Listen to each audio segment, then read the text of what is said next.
Welcome back. Today we're discussing boundaries, and in this segment we're going to take some of your questions. So ladies, one of the girls has sent in a question that says, why do I keep having the same craziness around me even though I walked away from dancing years ago? It's a big question. My immediate response is, because you're the common denominator. Like, you're taking yourself with you. I took myself with me. So it's kind of like, until I really got to the root causes and addressed the issues that were inside of me, I was taking myself with me. So I was taking myself into new relationships, new friendships, new unhealthy boundaries, but I was still taking me. And until I really addressed those deep things inside of me, which again has been a journey, I carried it with me everywhere I went. You know, deep cries unto deep. Oh yeah. And shallow cries unto shallow, and dysfunction cries unto dysfunction. Yeah. That was me. True.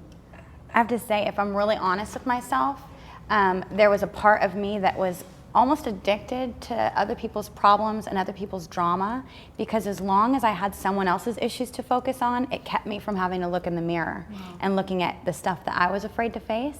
And so I found myself almost attracting and seeking out that subconsciously. If you'd ask me, I'd say, no, I don't want drama, I'm tired of the drama. But if I'm honest and I look at my patterns and look at the fact that the common denominator was me, I was attracting that and looking for that. And I think even partly, and God used it, thank God, but part of my drive in the early years of doing Treasures was, I feel like there was stuff that as I was helping other women, I was working stuff out in me too.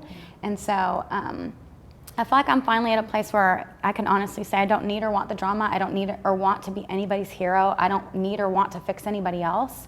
And so it's coming from a different place when I give and serve. That's great. There's an author that I respect very much, and she said that once she decided to walk away from chaos, internal chaos as well, it stopped kind of creating that everywhere else. But she said she was super bored, like just bored all the time, because she's like, I didn't have anything to think about. I had nobody to fix. Like, this is why I'm salsa dancing. I have all this free. I have this free space now. I'm like, so great.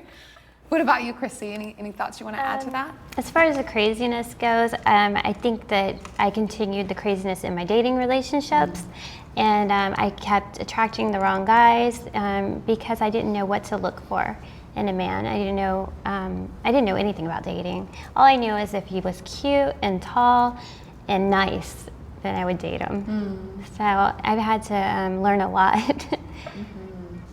It's awesome. Okay, here's another question from our viewers. I've tried to set boundaries, but the people around me seem to be upset about my boundaries, and that makes me feel guilty. Did you guys ever deal with that? absolutely. Yeah, they're going to get mad because it's coming again from that place of entitlement. It's like, well, you're supposed to meet my needs, and you know what? Granted, I had to take responsibility that I created some of those patterns by enabling them. So I taught the people around me that it was my job and I was going to meet their needs. So when I stopped, it was like, temper tantrums. And then part of me, I really had to resist the urge to feel guilty about it. But it's a whole kind of rewiring, and it takes time. And you know what? It really takes having healthy people around you too, and helping me see when I'm in it and those expectations are on me and I want to cave into them. Having other people say, oh, whoa, let's really take a step back here and look what's happening. That's good. Yeah, I think directing people to Jesus as the Lord and Savior and not yourself, like Harmony said before, you come to that place in your own journey, especially when you're helping other people, where you're just like, I don't want to be anyone's hero.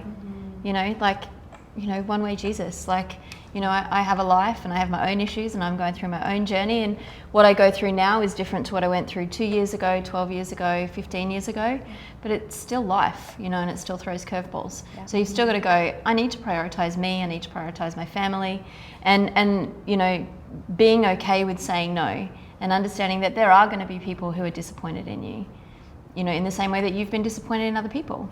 And to just look at it and see it for what it is, and just kind of go, it's not my responsibility.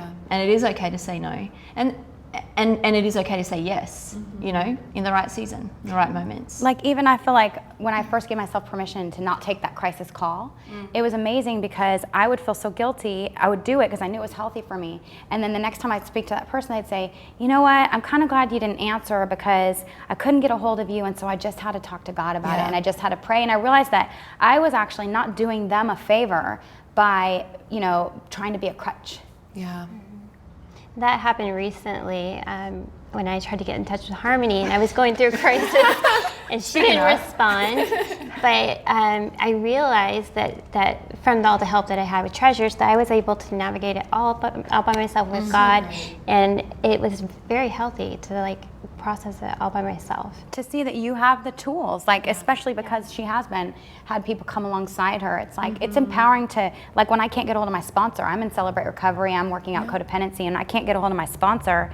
It's empowering for me to realize, wow, I have tools I didn't have before, and I can, some of this stuff I can deal with on my own. Yeah. Not in an isolating way. Yeah, but in healthy relationship. Totally. So great. I hope you guys learned some great things today about boundaries. I know I personally was affected by this talk about safe people and healthy boundaries. And we just want to let you guys know about some resources by some people that we really respect. Dr. Henry Cloud and John Townsend have some books that you can pick up anywhere that will be able to help you on your journey.